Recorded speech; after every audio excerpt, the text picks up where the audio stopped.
Welcome back to the channel, everybody. Thank you so much for joining me and allowing me to continue to be your daily advocate. If you're new here or you're not subscribed for any reason, please do me a huge favor and hit the subscribe button. Thank you to all of you who have been watching and following me for so long. It truly means a lot, and I'm glad that I can be this person. The U.S. is asking crypto exchanges around the world to prevent Russia from skirting sanctions imposed after it invaded Ukraine last week. We know that Kraken's Jesse Powell said not going to do it. Binance said they would work with the government. Coinbase says we're not going to do it either. They will not institute a blanket ban on all transactions to Russian crypto addresses. Coinbase, Coinberry, KuCoin follow Binance and Kraken's decision to refuse sabotaging ordinary Russian users. So that didn't stop a lot of people. We'll see what goes on there. A proposed ban recently reported on towards the end of last week, a proposed ban of proof of work in Europe is off the table for now, they say. The European Union Parliament had talks about banning proof of work, but there is some time to go. If I remember, summer is when we really want to pay attention and see if that ends up back on the table for discussion. We will keep an eye on it, but for now, it's off, they say. Right here, this is not off, and it's digital currencies. They're on the list with the U.S. Treasury Department as part of the effort to sanction the Russian government. Now, just moving through this information quickly because we have so much to pay attention to and go over today. A lot happening around the world. According to regulations from the Treasury Department's Office of Foreign Asset Control, that is OFAC that you hear us talk about, and FSOC is the Financial Stability Oversight Council on the domestic side of the Treasury.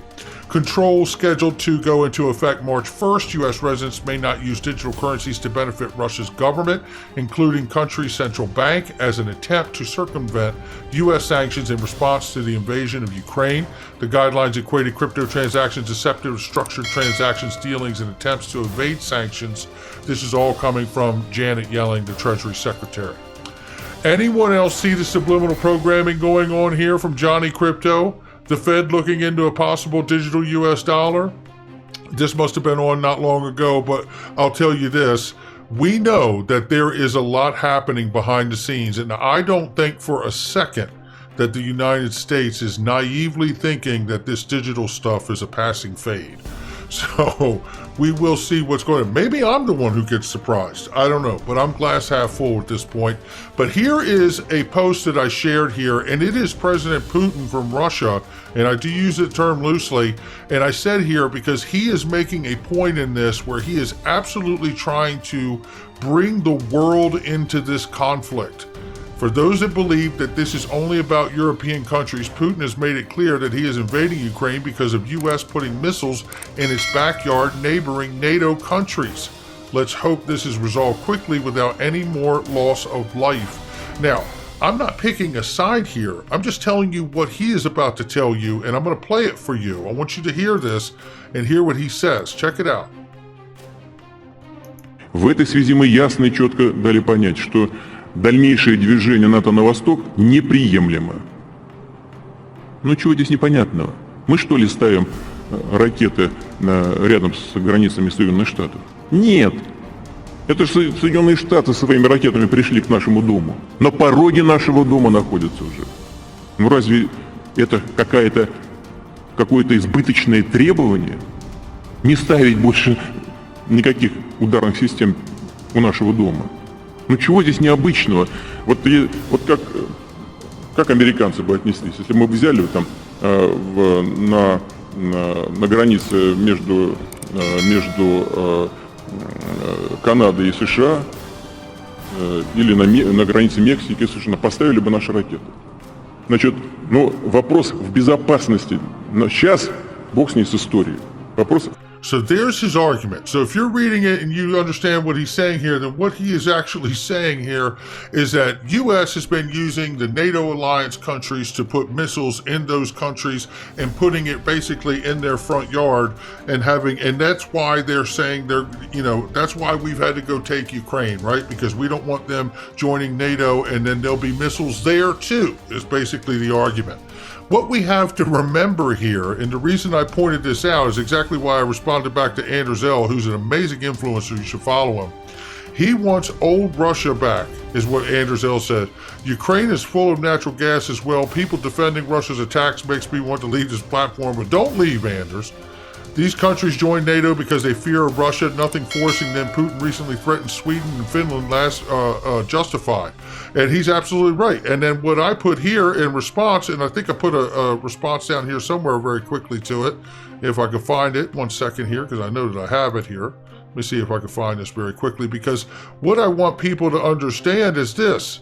Agreed, Putin is a bad actor. Make no mistake, I'm only showing this to let people see how Putin is trying to manipulate facts of US NATO for treating him like a bully that he is, while playing the victim.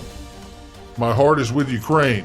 And that really is where I am here. And I do feel like what we're witnessing is someone here who is the bully of the globe, certainly one of them, and poising himself as a victim here because he gets treated as he treats the rest of the world. What this comes down to is very important to understand. Some people feel it's a big conflict, a big small conflict. It's between them, not the rest of the world. I encourage you to know that just like Putin said, this is a world conflict that's taking place in these two areas. In Ukraine, as a matter of fact. But what we need to remember is because they always talk about SWIFT and the sanctions and being able to control Russia's actions or any other bad actor by imposing these sanctions in order to rein in that bad behavior. Well, up until now, it hasn't worked. But Tony Valentino, and I don't know if this is the real account or not, but I do like this post, so I'm sharing it. Money is power, and whoever controls the new financial system and the blood of the system will dominate. The IMF, BIS, etc. are all Western creations and tools. Wait for their announcement. Besides XRP, the West has really nothing to counter China, Russia, and BRICS as a whole. When BRICS coalition nations unveil their new payment system, and China in particular reveals their gold-backed crypto, do you think the Western world is going to just sit back or panic? You think they don't know what's coming and are preparing? XRP will restore the balance of power. Look, to a great degree, I really concur with this. Myers Rothschild back in the day said, "Let me issue and control a nation's money, and I care not who writes the laws." That's what we're talking about here. And the sanctions from SWIFT, whether they work or whether they fail, are showing that the system and technology combined today will allow these bad actors to use another path, to not be inhibited by sanctions for those bad actions. Let's take a look here and keep this moving quickly here. This is an article that came out, and shout out to Bond Crypt for it. I wanted to show this because this was really talking to a Chinese professor here who ends up talking about really the need for you getting away from the US dollar, to be quite frank. He's talking here about SWIFT curbs may create disruption from China or for China and Russia trade or capital flows in the short term. The establishment of a settlement system in the yuan and other diversified ways to ensure financial market security are becoming urgent. He's saying it's urgent we be able to settle these things in the yuan. Right? That's what he's saying. The crisis gives us a warning that there should be many ways to make plans to ensuring trade safety, currency trading safety, and financial system safety. Understood? As SWIFT system is primarily for dollar settlements, Chinese experts noted one important method to offset SWIFT exclusion impact is to settle foreign trade payments in currencies other than the US dollar. Okay. Now, we're not talking about people shooting guns at each other anymore, are we? What we're talking about is a Chinese professor here talking about how to control the system, the financial system, and then you control the money. And if you start getting off of the dollar dominance, you'll have power. An analysis by China Security said on Sunday that SWIFT sanctions on Russia would have a limited impact on China, and the move is most likely to speed up Chinese yuan internationalization. So they're excited about what all of this is happening. While Russia's central bank governor-in-chief says alternative to SWIFT is already in place. However, I got some news for you on that. It is the SPFS system, and it is an internal system within Russia. It does not allow them to have access to the international community the way they're portraying it here. I've done a bunch of reading on this, so unless something's changed, that's a fact, Jack. So what I'm getting at here is that whether we're talking about China and Russia, which we know have a financial system now all their own, or whether we're talking about the SPFS system inside of Russia, or whether we're even talking about this. This is from Ganesh right here, who says BRICS may soon launch their BRICS coin. What is BRICS, just for you if they don't know, is the coalition Brazil, Russia, India, and China and South Africa. So if you look here, they're talking about a collective and perhaps more ambitious step towards de-dollarization, getting away from the money, getting away from the dollar, is BRICS Pay. System currently under development. It is a single contactless payment system that connects BRICS partners, national payment systems, so all of their systems integrated together, right? With an integrated cloud platform for payments, BRICS Pay will not duplicate the national payment system that are already in place in member countries. Rather, the system leverages the latest fintech innovations in BRICS countries to integrate BRICS members. Individual payment systems, BRICS Pay, will link the credit or debit cards of BRICS citizens to online wallets, which will be accessible 24/7. So on, and so on. In 2020, Russian BRICS presidency proposed the idea of commercial BRICS Pay for BRICS Plus countries for consideration of BRICS Business Council. The biggest advantage of BRICS Pay is that its proposed integrated payment system would make possible the use of BRICS members' national currencies as a direct basis of exchange for external payments, currently external settlements. So this is what we're talking about. And this is why I believe the XRP ledger could be so important. Because if we see a fracturing of the SWIFT members and member countries building their own systems, as Russia has done, as China obviously has done, India, and so forth and so on through the coalition, then we see a need that there should be some kind of interledger protocol, XRP ledger, to allow all of these systems to talk and operate together.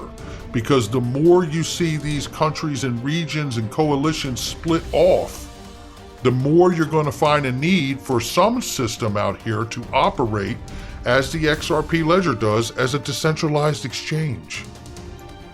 And don't forget about this, Stellar, Ukraine commercial bank to test digital currency built on Stellar. This came out months ago, but don't sleep on that. I know they're in the middle of a conflict right now, but there again is the sign that we are moving to an irreversible place, a new digital world and digital future. Now let's take a look at the latest filing of what's going on here in the SEC versus Ripple. This is specifically Brad Garlinghouse files a response to the SEC opposition. Mr. Garlinghouse's motion seeking the disclosure of notes from November 19, 2018. This is bringing us all up to speed here. And I believe I actually have a highlight of it right here, I believe. Here it is right here. And it basically goes through this and lays down why the Estabrook notes should be allowed as evidence, and we should all be able to see it. And it is because Elad Roisman said to Brad Garlinghouse, according to his testimony, that he was sorry he had to come into the SEC. And he was sorry about that because he knew it was not a security. Now, a part of this whole SEC versus Ripple saga appears to be meeting an end, and that is the discovery proceedings, which was scheduled to end yesterday. Well, we've heard nothing yet so far, so hopefully the discovery process is over. And with that, we know that there should be another settlement discussion that should take place, according to Jeremy Hogan's settlement, within 14 days following the close of fact discovery. And this time, in the mediation process, or the discussion of this settlement conference or whatever it is, will be mediated by Judge Netburn. So we will see if she has an impact on that particular meeting. We'll see. That should be in the next 14 days. Meanwhile, we are still waiting for some decisions to come down the pipe here. And Eleanor Tarrant from Fox News tells us that lawyers connected to the SEC versus Ripple case say they're in limbo right now, waiting for a couple of rulings from Judge Netburn to come down.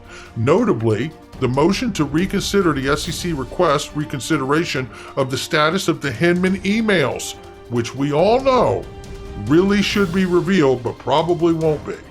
We'll see. I'm very excited to see the ruling on that one. Brad Garlinghouse requested to disclose the Estabrook notes, which would have Elad Roisman's comments in it.